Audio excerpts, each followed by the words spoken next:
Howdy y'all, Fuzzy Biker here in the Fuzzy Biker Garage. I just got back from a trip to Colorado on my hot rod Royal Enfield Super Meteor 650 right there. And boy, what a trip that was. I'm going to tell you about the bike itself, about the mods we did to the bike to make it a good bike for road running and touring, because this is a tour bike. And we'll talk about the performance of the bike on the ride there, once we got there in the mountains, how it did in altitude and things like that. I'll talk to you about the gear I took with me to make the trip. And by the way, I got all the gear right here. Everything that I took with me is right there, except for the jacket and the helmet that I was wearing. Then we'll talk about a couple things that made the trip, you know, the unsung heroes of the trip, as I like to call them. Okay, so the bike itself is a 648cc air-cooled parallel twin made by Royal Enfield. It's a single overhead cam, 4-valve per cylinder engine. Here's the oil cooler right here. Puts out about 47 horsepower, 39 foot-pounds of torque. That's about 52, 53 Newton meters, something like that. Has a wonderful 6-speed transmission. Here's a shifter. You've noticed already it's got forward controls. That's a big deal, and we'll talk about that in a little bit. The tank itself is supposed to hold about 15 gallons of fuel. That's about 4 gallons. Seat height in stock form. This bike has a custom seat. Seat height in stock form is 29.1 inches, or about 470 millimeters. I did add this Royal Enfield custom touring seat, and I did it right before I left on the trip. There's assemblage right there. So I put that seat on a Monday, and I left Tuesday morning. Put the seat on late Monday afternoon. So I had about 50 miles on it. I took the bike for a ride that night to see how it was going to work. And I got stories to tell you about that hot rod. The bike is has about a 50, I think it's a 59-inch wheelbase, or about 1,500 millimeters, which is good for stability. It's got these wonderful 43 millimeter upside down forks made by Showa. And I got a lot of good to say about those too, by the way. I think it's 4.4 inches of travel, which is about 109, 120, something like that, millimeters. Got this beautiful 320 millimeter disc brake on the front with a dual piston bi-brake caliper. That worked excellent in the mountains. We'll talk about that too. On the rear, we've got a single disc, 300 millimeter, again with a dual piston bi-brake caliper. And look, I want to show you this. Turn that key, bag pops out. Isn't that handy? Just so simple. These are GV bags, and we'll talk about that here in a minute. I already mentioned the bike's weight, 530 pounds. That's with a full tank of gas. That's about 240 kilograms. Mods that I did to this motorcycle to make it good for touring. The bike I bought was a base model Royal Enfield Super Meteor 650. Didn't have any add-ons on it. First thing I did was add this wonderful windshield. It's made for the bike. That windshield performed excellent. It kept the wind off of me from, I'd say, about here down. My helmet was in good clean air. We'll talk about that here in a little bit too. Very comfortable, kept the fatigue, it didn't have a lot of fatigue because of it. Next thing on front that I added, these are tire pressure monitoring system things. I've got that up here on my dash. Oh, it's already showing. This way, every time I get on this bike, I know my tire pressure is good. These are my Royal Enfield foot pegs. They're about 2.5 times wider than the stock ones. Now, you wouldn't think that would make a lot of difference, would you? It does. It gave me a lot of options for foot placement. It was just more comfortable than a narrow peg. I really appreciated those pegs. I knew I would like them because I also have them on my Classic, and that bike has about 7,500 miles on it. By the way, over 9,500 miles on this motorcycle already. Running back here, I've got these GV bags. They're detachable. I think I already showed you that. They're looking a little dirty right there because they've just had a 2,000-mile bike ride. I think they are water resistant. I don't know if they're waterproof. There is a cover that goes for it in the rain. I don't think it's going to make any difference. They're lockable with this. They're removable with this. What I do on a trip is I take those off, bring them into the house, lay them out on the table, load them up, pack them up, and then just walk back out and put them on here. When I get to where I'm going, when I got to Colorado, I ran them into Mark's house, put them in the bedroom. It had all my luggage right there. It was just that simple. I did put this rack on the rear of the bike. It's a Hepco and Becker, very nice rack. The seat really wasn't made to work with it, but I did make it work. We'll talk about that here in a minute. But the rack is something I use. I've got a bag over yonder that I put on the back of this bike if I need more luggage capacity. I did not bring that bag this time because I had so much room with everything I had already that there really was just no need. Then there's the touring seat, and I already told you about that. I put it on a Monday afternoon. I took the bike for my trip. I left Tuesday morning. So how'd the seat do? It did really well. It's amazingly, seemed like it was broke in already. I drove all the way across Nebraska with it without any trouble, 682 miles the first day. Drove all over Colorado. We drove about 650 miles in 3 days. And then I drove the 800 mile, 790 mile trip home on that seat, and I was comfortable. It's got this dual material here, this kind of ventilated bottom end. I don't know if they're actually ventilations or not, but they look like it. It's got different foam padding. It's a little wider. It's got, this is really a big deal. It's got the support right here. And if you understand what I'm trying to tell you here, there's a need for that. It keeps you more comfortable. Just go with that. All right. Next thing I want to talk about are the shocks. That's one of the unsung hero things. Those YSS shocks that I got back there. Now, those are not cheap, but I knew I was going to be doing a lot of long rides on this bike. And I thought, this is a motorcycle that deserves that kind of a product. And I'll tell you right now, they were fabulous. Every mile of this trip was better because of those shocks. And I really didn't think about them for several days. And I think it was the second to last day I started thinking, hey, you know, the ride has been splendid the whole time. These are very smooth. The handling was improved. They work good on bumps. They work good. I just can't say enough good about that. And then there's the net on the back. I think that's the last item. And that worked really well. A little honorable mention. Can you see that right there? What is that? So about the trip, fuel mileage, let's start with that. When I headed out of here, the wind was against me. It was actually coming straight from the south, or it seemed to be. And I fought that wind for 300 miles going west. And I got about 40 miles a gallon average, and that's terrible. I thought, good grief, what have I got myself into, you know? Got halfway across Nebraska. The wind was coming from the south. Stopped for a break, got off my bike, got back on my bike, and the wind was coming from the north. What had happened? I don't know. Gas mileage went up slightly, but it didn't improve that much. Speeds I was going at on Interstate 80, going across Nebraska in both directions, I tried to hold it at about 80 miles an hour on the Speedo. So I'm guessing that's about 76, 77 miles an hour. So how about when we were in Colorado? Mileage, while we were cruising through the mountains and doing all that neat fun stuff, I think it was in the high 50s for the most part, sometimes the low 60s. Very good. Then on the day I rode home from Frisco up to Laramie, Wyoming is about 170 miles, 160, 170 miles. On that tank of gas, I got 66 point something or another miles a gallon. I really don't know why. Heading from Laramie and then across Nebraska, the first couple tanks I got about 55, 56 miles a gallon. The last two tanks I got about 44, 45 miles a gallon. And I attribute that to the wind stopped blowing. I didn't have the wind at my back as much. And I was probably riding harder, you know, giving it more gas to get home. So how about comfort? I was comfortable. I was very comfortable on this motorcycle. And I'm going to give a lot of that to the position, the seating position, very good seat that I put on there, the shocks, the forward controls. I'm the kind of guy that gets a little bit of knee pain on long rides, have to put my leg out to get it stretched out. I didn't have any of that problem with this because of the forward controls. I use my front pegs, you know, like this, like this, like this. I mean, I just did it all. And so I had lots of foot options for that. I also use my back pegs. Next thing I'd say is the windshield. You know, that kept the wind off of me very well. The bars reach to you. You've got these very comfortable grips. So this bike is really set up for touring. You got the long wheelbase. It's a heavy bike. It was very stable. It didn't get blown around a lot. It just did very well. I was very happy with that kind of performance. So how about in the mountains and the handling of the motorcycle? I think she did well. You could tell it was a cruiser. You could tell it wasn't a handling motorcycle. My good friend Mark, he was on his Royal Enfield shotgun, which is handled superbly. He also had a performance upgrades on his, you know, pipes, DNA air filter, I don't know what else, but he definitely had more power. His bike weighed less. He also weighs less than I did. But the handling of this motorcycle overall was very good. I did notice it plowed just a little bit in the tight curve, especially going downhill.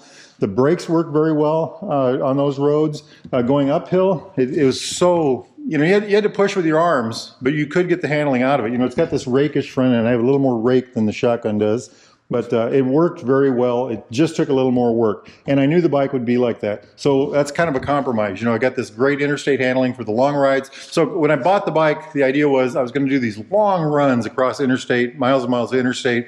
I want to go to the East Coast, the West Coast, you know, Colorado, things like that. And I wanted a bike that would perform well and be comfortable in the interstate. And I've got that in this. Now, what I found was on the mountain roads, the tight twisties, things like that, I was able to push the bike and get the kind of handling I needed. It worked very well. I was very happy with that. How about the engine in the mountains at altitude? We got up to over 12,000 feet. We went to Fremont Pass, Independence Pass, Monarch Pass, and the most beautiful road of all, Cottonwood Pass. And the bike performed admirably. We held more than road speeds, more than the speed limits. We were passing cars. We had loads of power. It was diminished power compared to what it would be at the lower altitudes, but it had plenty of torque and plenty of power. I never once thought, my gosh, what a dog. The bike did well. I was able to keep up with Mark on his shotgun pretty good for the most part. He was nice to me. There were a couple times when he started pulling away, you know, but like I said, the bike weighs more, I weigh more. He has upgrades for performance. Oh, and by the way, I did not put pipes on mine. I left it stock because I wanted it quieter. And that's something I'm rethinking. Now here's a biggie, speaking of performance, how did the bike do in Denver? I got to Denver about 5 p.m. on a Tuesday afternoon. I found myself in rush hour traffic. It was not the worst rush hour traffic I'd ever been in, but it was certainly bad enough. The bike did well. It braked well, it handled well, it powered well, it did it all, and I was very happy. I have had this motorcycle through Kansas City a couple times, now through Denver. The bike does well. Des Moines, Iowa, Omaha, it performs well in the city. It's just a good performer. That engine has just enough power to do everything you need. It really is a good product. The next thing that really made the trip, and I think this is every bit as important as the motorcycle and all the mods I made to the bike. And you know what I'm going to say? It's gear. It is. It's the gear. And I want to start with this helmet. I have had many helmets in my lifetime. This is by far the best helmet. Oh, it's a little dirty, isn't it? The best helmet I've ever owned. It's a Shoei Neotech 2. I got it about, I don't know, a month ago now. I've got probably 6,000 miles on it, probably more than that. And it just performs admirably. So why is this such a big deal on a trip like this? Well, it's comfortable. It's just that's the first thing. It's comfortable. It's so comfortable. Most helmets have to be broken in over a course of weeks. This thing, you know, it was so comfortable that when I wore it in the beginning, I thought it doesn't need a break-in. And I had just a little bit of ridge pressure. That's totally gone away. I wore this the other day for 780 miles. I put it on at 9:30 in the morning, Iowa time, and I got back to Iowa 12 hours later. The helmet was never a burden. I never thought, oh, I got to get this helmet off, or, you know, it just was that comfortable. And it's got a very good interior. It's relatively quiet until you start opening the vents, and even then your ears are in a good spot. The venting is excellent. That's open, that's closed, easy to use. Up here it's got a 2-position vent, so that's open, that's medium, and that's off. It lets a lot of air in. When you open those vents, you can feel it. I mean, you really can. And the other thing, and this is really important, and I couldn't do this on any of my other helmets, you can just barely crack it like that. That lets just enough air in if you want, just a minute amount of air, and it gives you that little extra comfort. Another piece of equipment that is very important for a ride like this is a good riding jacket. Now what I have is the Royal Enfield Nervic jacket right here. It's armored. It's got CE1 armor in the back, CE2 armor in the shoulders and in the elbows. It's got this Cordura fabric. It's CE protection. I don't know what that means. And the whole jacket is CE certified. The whole jacket, not just the shoulders or the padding or a certain spot, but the whole entire jacket. And it's got these, look at this. Good ventilation. It's got this big back panel right now. I can put that jacket on, and as the day warms up, I take the liner out. I can wear that jacket up to about 85 degrees. You know, I can open the back vents. I can open up the sleeves, which are closed right now. And I can also open up these front vents right here on the front of the jacket. I love that thing. That is well worth the money. So that, the helmet, and then I carry 3 pairs of gloves. I've got a winter set of gloves that are, let me think about this, Tourmaster Polartex, I think is what they're called. They're gauntlet gloves. If it's cold out, I put those on in the morning. I've got a mid-weather set that are good from about 45 degrees or up. They are Royal Enfield Alpine Star V2 gloves, and they work very well up to about 70 degrees. And then over that, I put on my mesh gloves. I have 2 sets of those. I have a Royal Enfield set that are, you know, the air blows right there. I just love them. Couldn't find them. I don't know where I misplaced them. I'll have to look for those. On this trip, I took my Noru ventilated gloves, and they were fabulous. So there's something I want to throw in really quick, speaking of gear. When I was going across Nebraska, like I said, this has a 4-gallon gas tank, about 15 liters. I kept having range anxiety. You know, the Nebraska is a long state. Over half the ride there was in Nebraska. And, where are the fuel stops? Am I going to be able to make it? I was talking to Mark, my friend out in Colorado, about that, and he lent me his It's under here. There's a gallon of gas right there. That is a giant loop. I think that's what it's called. Giant loop gas bag under there. And that is literally 1 gallon of gas.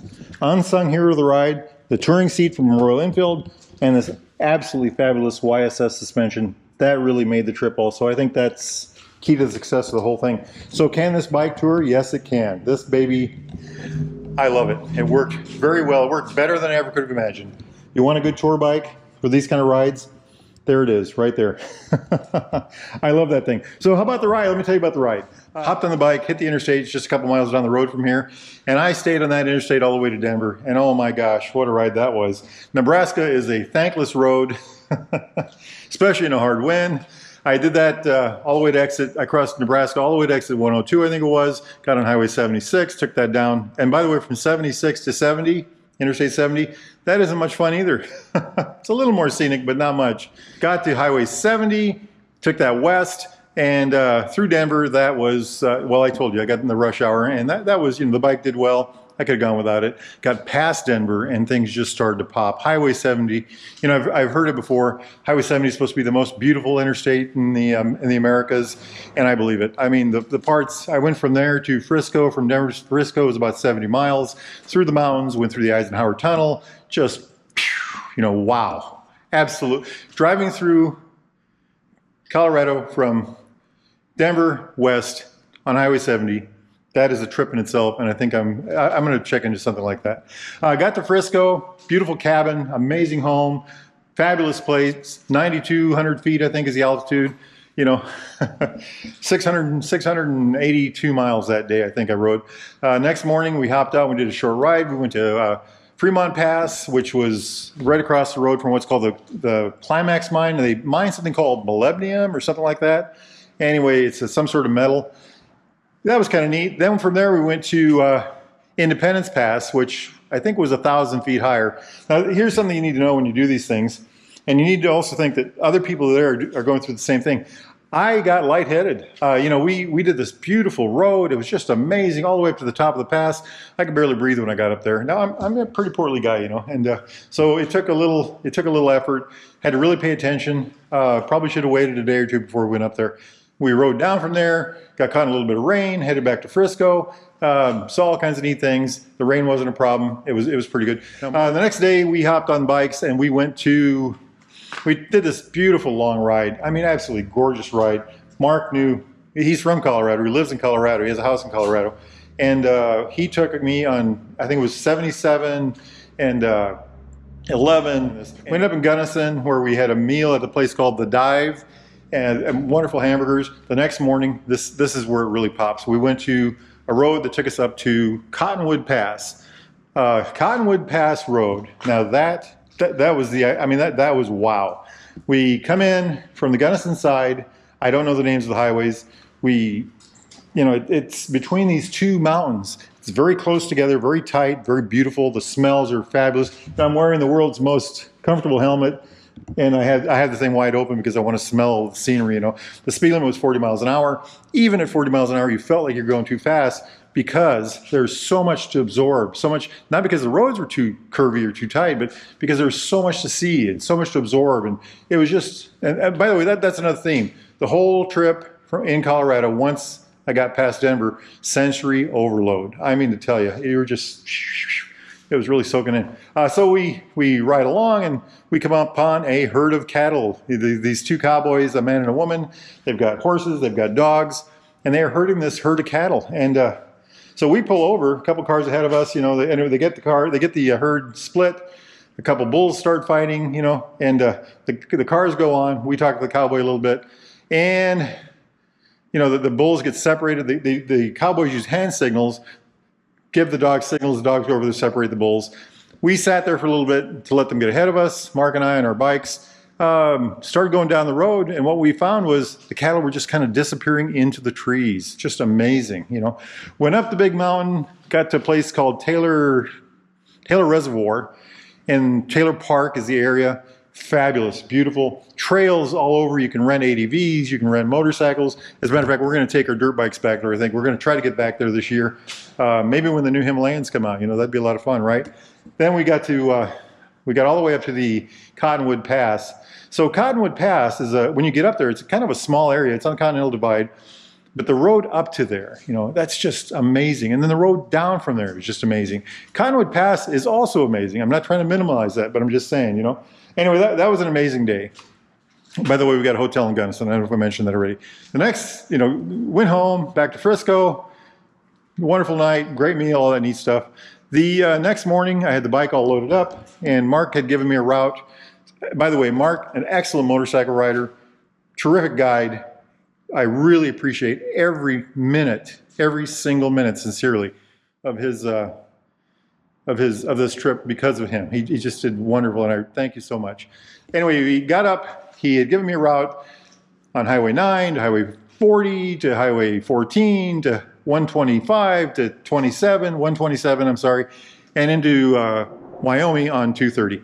And that route was fabulous. He told me what to expect. He said, once you get past, I can't remember the name of the town, he said, there's going to be nothing out there, and nothing but beauty. There was beauty everywhere. And I just fell in love with it. It was just fabulous, and I'm ready to go back.